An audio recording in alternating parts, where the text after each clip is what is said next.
Hope that you all rested well. This is Chef Coach Kwasa coming at you live from Crown Jewel. Hello, you kitty Kizumba. Kizumba. So I know what time it is wherever you are.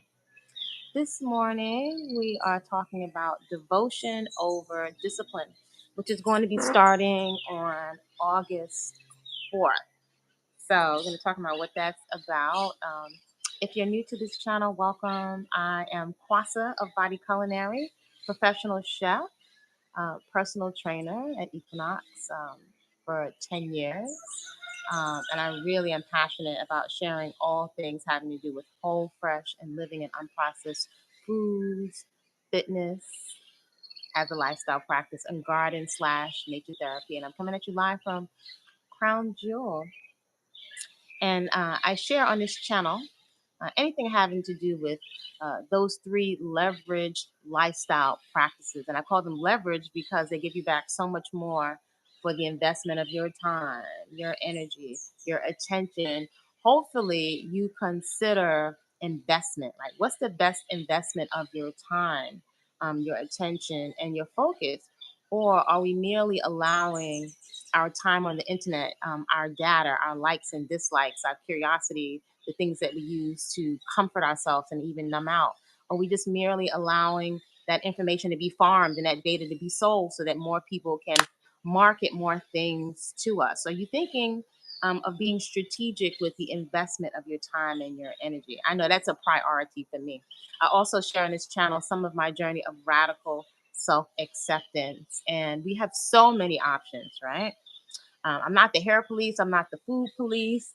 Yet I do share some of what I would consider hard-earned wisdom, not merely from scrolling around, looking at random people's information, but from lived life experience. And I often think, I'm like, oh my gosh, some of the younger flowers out here and the younger gentlemen, it's like just the tendency of, watch out, Kizumba, our tendency to follow as a species. We're like following folks off of a cliff with a lot of misinformation because so much of what we see online is curated with lots of lights at different angles, and folks say stuff with enough confidence. I can admit, as humans, we follow.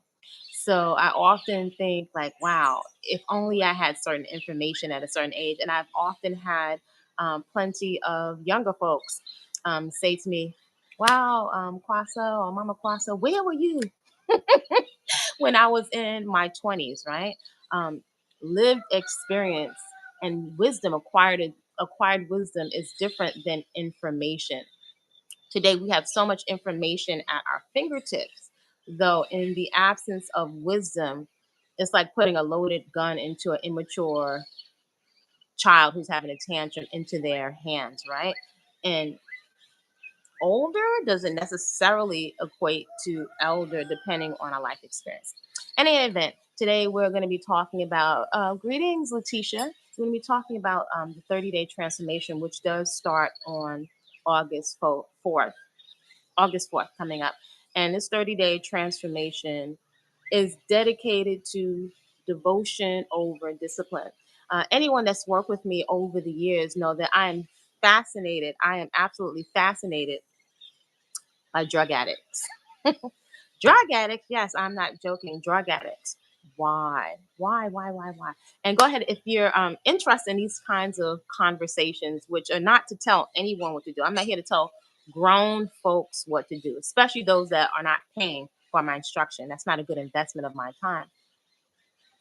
Yet I'm fascinated by drug addicts because I'm fascinated by our tendency as humans to self sabotage, right? And to be very reflective, right? Self-reflective, because although there's lots of entertainment online, most of the interaction does not encourage us to be self-reflective, right?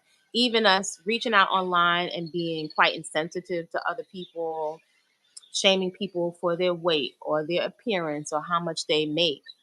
That's not self-reflection, and it's often very revealing about how we feel about ourselves, right? Our standards or what we are sensitive about, what are triggers for us. I'm fascinated about drug addicts because I've encountered a lot of drug addicts in my family and community growing up. It's actually really traumatizing, right? Now we can see it with the internet and TikTok. We can see these patterns of human behavior globally. And I am someone that is an observer of patterns. So I've seen lots of drugs, lots of alcohol addiction, lots of disease coming from over eating too much, right? I get body positivity, right? That has its place. Though we have lots of diseases, right? Basically, the results of eating too much. And I invite you to consider reframing. As a coach, as a trainer, I'm big on reframing, not about lying to yourself, right? Lying, just saying positive affirmations like all of that stuff that you did or that has happened to you disappears. That doesn't work. That's a scam, right?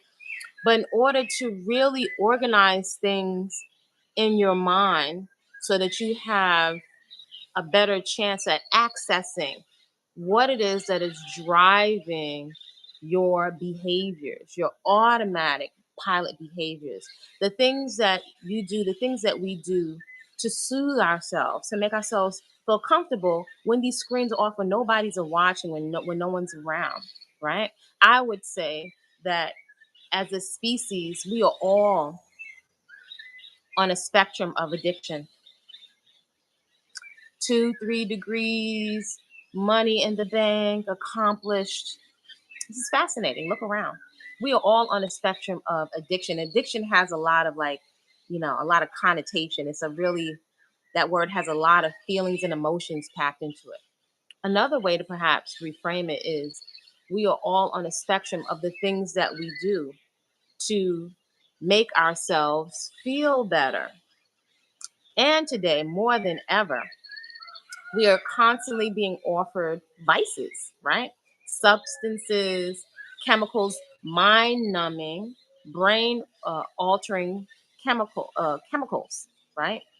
To make us feel better, to in the moment, to shift our mood without a larger context of being really fully aware, cognizant, and accountable for the long term effects of taking in mind altering drugs. Even though they make you feel better and they help your brain focus, how do we get to this point where we need all these mind altering drugs just to be able to be stable, to sit in our seat, to do our work, right? To be more efficient workers? Because we definitely have today a lot of functional depression. Basically, as long as you can pay your rent and pay your bills, there's no stigma attached to you. If you have enough stuff to squeeze you into the clothes and Spanx and enough jewelry and enough makeup, then you are not judged. You are socially acceptable, right? We have seen in the recent decades beauty queens walk right out of a building and unalive themselves on the ground. We've seen so many celebrities off themselves. These are patterns of human behavior. So I'm equally satisfied, as curious and fascinated, just as fascinated as I am about our tendency as humans to slow and fast unalive ourselves with substances in an effort to make ourselves feel better or to numb out or to relax or to disassociate from the stress. I'm equally fascinated by self actualization, right? So, what is going through the athlete's mind as, as they're going across the sprinting line? What does it represent for them? When we are self expressing to the max, when we're getting the most juice out of our lives, those things that each of us is inspired to do, whether that is paint, dance, write, uh, farm, grow flowers. I'm equally fascinated by what inspires that, what inspires us to maintain a focus, especially under any and all circumstances, irregardless of challenging situations, irregardless of um, being tight on fiat currency, on paper money, right? On having perhaps very little to eat, maybe just some porridge or some grits or a potato. I think that is perhaps why we really cheer for athletes and champions that come from really dire or poor circumstances, because it is reflecting something within us, the desire to be able to supersede and go past any kind of circumstances in order to express and get the most out of our time in this human suit, to get the most out of life. Those are principles and patterns. So you can let me know what you think. Are you fascinated by self-sabotage, right? For example, there's packages, graphic packages in all the cigarettes of what these cigarettes will do to you, right? We have enough information now about alcohol, even though people talk about resveratrol and all the antioxidants that are inside of alcohol. We also know it's one of the most toxic substances that you can put in your body. Now, I figured this out as a young person watching people close to me, in front of me, have slight strokes due to being intoxicated, right? I didn't have a savvy language, but I could see if you're staggering down the street, obviously, whatever these substances are that we're taking in are compromising the brain. Even though the social construct is that we're having fun and a good time, nobody wants to hear that. This is not popular conversation because confronting and addressing these things, it brings up self accountability. It brings us to have to address what do we do when we remove the mind numbing, the mind altering substances? Have we gotten to a point where we're unable to be with our thoughts, to recognize our thoughts? There's a lot of internalized fear that is really controlling us. And it, to be quite honest, it makes sense. Yesterday, as I was looking on the computer doing some research, stuff will fly across your screen without your permission, right? A lot of things are being literally broadcast into your consciousness and being presented in front of your brain through your eyes and your ears, right? And so your brain is going to process that information, decide what to do with it in order to keep you safe, right? So, amazingly, some of us are not being reflective. And it also makes sense because many of the population of humans, the species, many of us are in survival mode in different parts of the globe. There's a lot of different stuff going on. So, yesterday, as what is happening in Russia and threats of tsunami, there have always been natural threats, natural and unnatural threats to our safety, right? I can say that as a woman. I can say that as, you know, a melanated, a person of Afro descent. Many people can say this, even amongst their own people in their different parts of the globe. So that fear, and I discuss the fears, the 6 basic human fears on this channel a lot. Those fears are a big part of what is driving our behaviors, right? Even our self sabotage, right? The nervous reaction to just to smoke, which actually is toxic. And the first time that you do it, it's actually quite disgusting. It doesn't smell pleasant. Though we are in these different social groups where, if we admit it, we follow, even when it's toxic. It's saying something. It's very important for us as a species to fit into the group. That makes sense. Why? Because if when you're ostracized from the group, your cultural group, your religious group, your ethnic group, that usually means, and has historically meant, that you no longer have the protection of the group. You don't get the love and the nurturing from the group. You don't get the validation from the group. You don't get the shared resources from the group. So we are a species, we are communal. We also can be very vicious and penalizing and punishing those that don't go with the narrative of the group. So to confront these things, to be self-reflective of these things, if other people around you aren't, is very challenging. It challenges our belief systems. It holds us accountable to do something that is psychologically, it's challenging to challenge your belief systems about what is right, what is wrong, what is healthy. Yet, without a long narrative, when we look around, we can see our tendency to really be excessive in numbing out. I don't even know if there's like moderation in numbing out. Now, to relax and to have entertainment, it has its place. But we can observe now that we are on a whole nother spectrum of self numbing. I would even say, as a person of Afro Caribbean and African American descent, that chattel slavery is not really needed necessarily. So it's kind of outdated, right? It's not really needed at this time on the planet. Chattel slavery, for those that don't know what it is, 'cause I see a lot of people tuning in from other countries, is when you basically had to put people in chains, right? That's the history of people of African American descent. But not having to put the chains here and necessarily just whip you. It's not necessary because there's a much more effective modality, and that is through these convenient screens. You don't need to change. You don't need to change. You don't need to whip, because the human species across the board will participate and pay for our own slavery. We might not consider that we have so much, and I'm not against nice things. I'm not against makeup, people expressing themselves however they want to express. Yet I'm observing the patterns, right? Our tendency to take ourselves out. So that we can see that a lot of our pleasurable vices are taking us out. People are misusing intimacy to the point where it's so much disease, it's going to be really challenging to find somebody that's disease free. And it doesn't appear that people are able to rein those appetites in enough to think about keeping themselves safe. It's quite fascinating, again, as a species. It doesn't appear that we're able to pull ourselves back from destroying our home where we get our food from. It's astounding. We can't seem to stop tampering with, and we can't seem to come to terms with not violating small children, being clear at how it's going to alter the trajectory, the whole path of a human's life. It doesn't seem that women, we can get really, really clear on how important it is to really think beforehand of who we are portaling, what humans we are bringing forth, and will we be able to meet their needs, not just food, clothing, and shelter, but their emotional needs and their mental needs, so that these will be stable, contributing members to society. Lots of self-reflection, which is one of the reasons why I love nature therapy so much.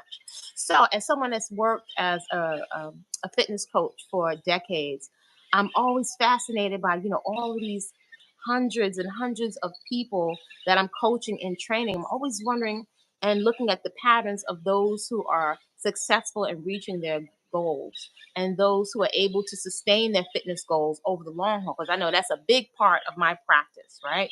I have always been concerned about the longevity and the vitality way after being on stage, or past my 20s and 30s. I've always known that I want to be able to be fit and healthy and able to perform when my hair is white.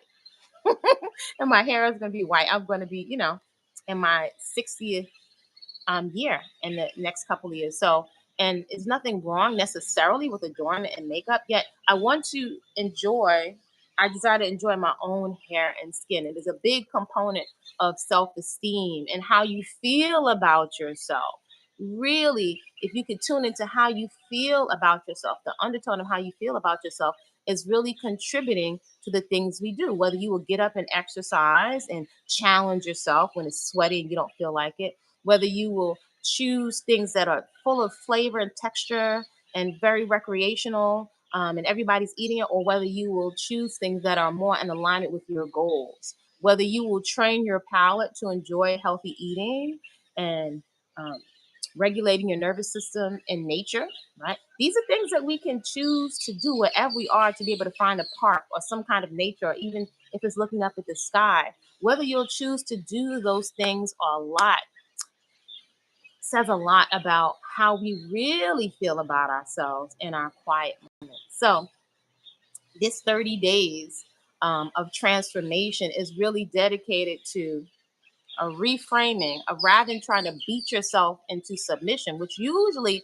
is not a mindset that is sustainable, right? Most people in personal training forget, the majority, I would say, 98% of people do not maintain lifestyle habits. And I've also worked at a fasting, a holistic center for several years. Most people don't maintain lifestyle habits after the fast, right? Most people in the back of their minds have an intention of, the thought process is this: after I reach the results, and I just go back to eating the things that I enjoy, right? Without judging them, that gave me the results in the first place, because we can't imagine our life without these security blankets that we use to uh, cope, right? To make us feel chemically better. But we're not allowing the things that are really underneath. the fears, the low esteem, the sadness, the depression, they don't come all the way to the surface to be processed, to be examined, and then to be released, right? We don't really reframe the narrative, and that can be seen and demonstrated with human behavior. So, in this 30 days, of devotion or discipline. Yes, it's fitness, right? Because fitness is huge, right? And I would even invite you to consider a daily movement practice over just merely exercise, right? How you're thinking about it in your mind is why it doesn't stick. And your reaction and your facial expressions to a daily movement practice, that's why it doesn't stick. There are reasons why it doesn't stick. And all of this time humans have been on the planet, we still have more diet books, still changing the food pyramid. We can't seem to get clear on not putting toxic addictive substances into the body. It's simple, but not necessarily easy. That is not usually the conversations that people are having. People are dividing their camps: vegan, raw vegan, carnivore, if it's haram. We've got every label, but we've got all these categories. We become more divisive, but we still have not figured out temperance, the values of abstinence. We can't seem to figure it out. So in devotion, right, and reframing the narrative of devotion over discipline, over beating yourself to death, having regular routines, right, it becomes a whole nother experience, right? Well, believe it or not, you start to enjoy the sweat. You really start to enjoy these emotional and the psychological components of challenging yourself. And so just becoming healthier and more fit is just a natural expression. That is a totally different mindset than forcing and dieting, right? I work with all kind of nutrition apps and diet apps. They don't last because humans, we are addressing things only at a surface level. And your emotions and your fears are going to trump all of that discipline, usually. Sooner or later, will trump it 98, 99% of the time. I didn't make it up. It just is, right? How you're really feeling about yourself. And the six basic human fears, they are, let's see if we can get them, name them all. Fear of loss of love or never finding love, fear of death, fear of illness, fear of poverty, fear of criticism and judgment. I think I said old age. Old age, poverty, loss of love and never finding love, illness, judgment and criticism, poverty. I think I got all six of them. But those six basic human fears level the playing field for all humans. And those fears are being triggered through a lot of our entertainment, stuff that we enjoy. The hypnotic beats, the flavors, the textures. They're making us feel a certain kind of way, but superficially, we're not really going deeper, right? And that's based on results. If you have your results, rock out.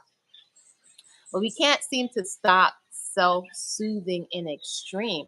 Why is there such a need to self-soothe? What is the irritation? What is the irritation? So in exploring devotion, how we really feel about ourselves, right? How we really feel about ourselves, and getting into action that demonstrates devotion to care and love for ourselves as an individual. What does that look like? Are we consistent with that? The ways that we want other people to treat us. Are we really just at a level of just talking about it? Are those the ways that we treat ourselves when we turn these screens and these cameras off, right? These cameras and these screens have become like an extension of an arm or of a leg. We don't ever turn them off, right? So it's lending itself to even more distraction. So devotion turns a lot of that attention inward, right? It's a lot of self reflection in addition to whole, fresh, living in unprocessed foods, the freshest and the most whole that you can find in your area, what is local, because that's going to be what's most affordable and sustainable. A daily personal movement practice where, yes, you're doing cardio for the heart, strength training for bone density, which is going to give you muscle tone, whatever your age, doing that safely. Flexibility, so you stay injury free, as well as mobility, the ability to travel a full range of motion, your limbs around the joints. Adding to that, your nutrition and accountability so that you can tell that you're on the right track, right? Added to that, some coaching. right? So you're getting some feedback, right? When we are addicted or we're being unmotivated, when we're deconditioned, most humans, most of us aren't able, right? Even drug addicts, most of the time aren't able to come off of those things by themselves. Why? There's a reason why. We deal with this a lot in coaching. The reason why is because there's a part of us, a part of our intelligence that does have a purpose, right? Which is our ego or our sense of self. It has different interpretations, but it's definitely an aspect of how we think and process, a part of our intelligence. I would say our divine intelligence, I would say our security system. And this sense of self has been compromised, right? In our formative years due to trauma, mishandling, exposure to all kinds of concepts without a real maturity and understanding. This has been hardwired. How we feel about ourselves and our fears is deeply ingrained into our psyche, into our patterns. And so many of us have been given religion as a way to make us feel better.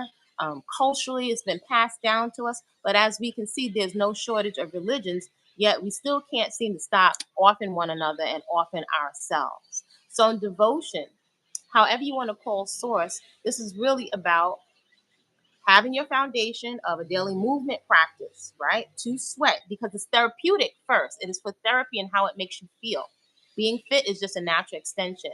Foods that your cells and your brain and nervous system can recognize that are delicious, but not merely just a party in your mouth of texture and flavor, right? Yet it's toxic to your organs. We're consuming whole, fresh, living foods so that your brain and your nervous system has nourishment, right? We're confronted with so much stress, but the nervous system, the nerves are not getting enough oxygen, not getting enough sunlight. So why would you expect your brain to function optimally when you're not giving it what it needs, right? So we organizing and getting very clear. Clarity is worth its weight in gold, right? And then the other part is garden slash nature therapy. If you have a smaller space that you're living in, taking advantage of, listen to these birds this morning, taking advantage of parks that are near you, really utilizing nature. Why? Because nature is going to trigger you, right? We're going to take advantage of these different parts of our psyche. Though I would say nature is triggering you in reverse. It's triggering your nervous system into calm, into relaxation. Without these tools integrated into our lifestyle, we've been encouraged and conditioned to vomit on other people, to when we're feeling powerless, to violate other people, children, other groups of people, right? In the absence of clarity of what is going on, our psyche is often it's manipulated. And when we're fearful and we are fear-based. Unfortunately, we've been conditioned to be fear-based. That's showing up in all of our behaviors, even overeating and eating to the point where your stomach is distended. Although it's comforting and it's delicious, it is fear-based. So this next 30 days, starting August 4th, of devotion over discipline, 30 days of transformation, is really going underneath the hood of your car, right? Because the brain is an organ. Mind is a function, something that the brain does, right? Our habits of mental conditioning, our brains, or well, that's the organ, but our mental habits are deeply ingrained and conditioned. And if we don't understand how to organize these things independently for ourselves, then it's like unlikely that we have access to change. We're not really understanding the process of altering behavior. It's a whole nother type of workout, right? So you're gonna be using your journal, your tools of self-reflection during these 30 days, right? So that's what we're embarking on. Welcome to the channel. Those folks that are new, I know that some people sometimes when you go on internationally on these things, just have a cell phone and looking for an environment or a face or something that is enticing or different, and we're just being entertained. I invite you to really leverage the time that you're spending for credits on your phone or your internet or the resources. If you're fortunate enough to have them available to you, I invite you to leverage your use of the internet. You know, if you're coming away from the internet, are you motivated by what you just downloaded and engaged with? Are you motivated to get into action? That's what's telling me everything. That's the investment. The investment, if you're motivated to get into action, to invest in yourself, to do the things that are challenging, right? Because it's too easy to numb out. You'll find great company in that. But where are those folks that are getting up with you to do the 5 a.m. workout? So that's the other thing. During the 30 days, you'll have access to coaching on whole, fresh living foods and fitness. You'll have recipe and menu ideas. You'll have access to a coach, daily if you'd like. You'll have access to a coach the whole 30 days daily via text and messaging. You'll have access. We're meeting up every week to have live Zoom calls and meetings. You have access to my private community. You have the opportunity to train with me also. You'll have workout programs laid out for you. You'll also have the opportunity to train with me Monday, Tuesday, Wednesday, and Thursday live. And you also will have the opportunity for a one-on-one consultation, right? So it's an investment. Again, when you're making an investment in yourself, hopefully you should be getting back more for your investment. So hopefully you're making wise investments with your time, your energy, and your attention.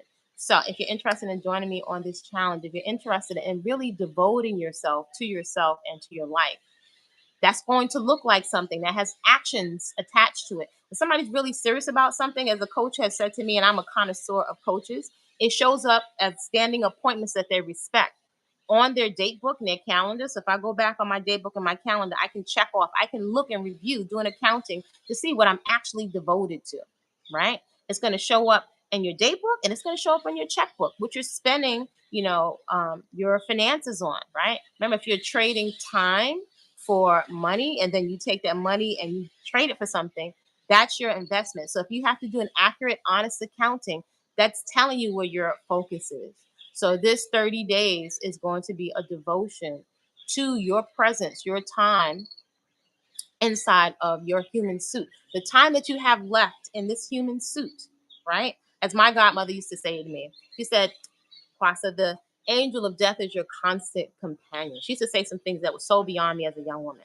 The angel of death is your constant companion. So she said, when you walk out the door, walk out like you're not coming back. And so I think about these jewels that and gems that it's a couple of individuals have given to me over the decade, like for years. And I think about it all the time. It's like, how do you want to spend the time that you have here? Some of us are already checked out. It's like, what's the use? I'm tired. I'm burnt out. What's the use? Though, if you're looking, let's say you're burnt out and you're tired, you're dissatisfied with your life. If you really want a realistic chance of reviving yourself with vitality, it's not going to merely come from a pill. It really comes from your whole perspective, shifting your perspective. Nobody can do that for you. Now, you can be guided along that. I have to do it for myself, and you're going to have to do it for yourself. So, the types of coaches that you work with hopefully should be shortening your learning curve, right? So, you don't want to take 35 years like me to get really clear on fitness and movement and things like that, right? If you're over 40, many of us, greetings, Rhonda.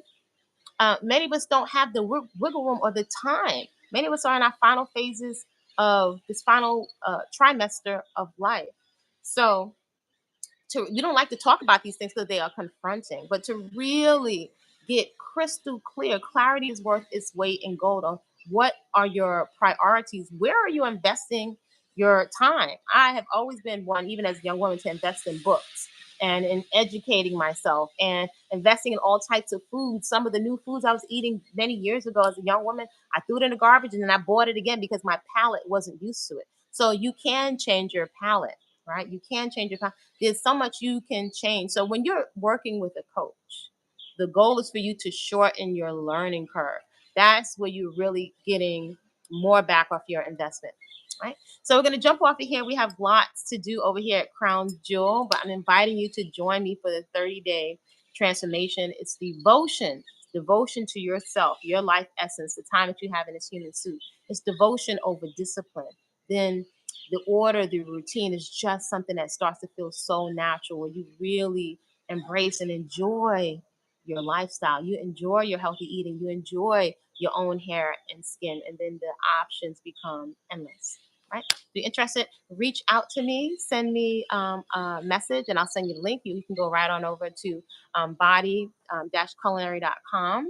If you're interested in joining me and reserve your spot, inviting you to create a great day on purpose simply because you said so. And hopefully you're engaging in actions that you and your psyche, when nobody's around, can feel proud of, because you're restoring integrity and not breaking your promises to yourself, but asking other people to love and care for you. See you soon. Share this with somebody who you know could benefit.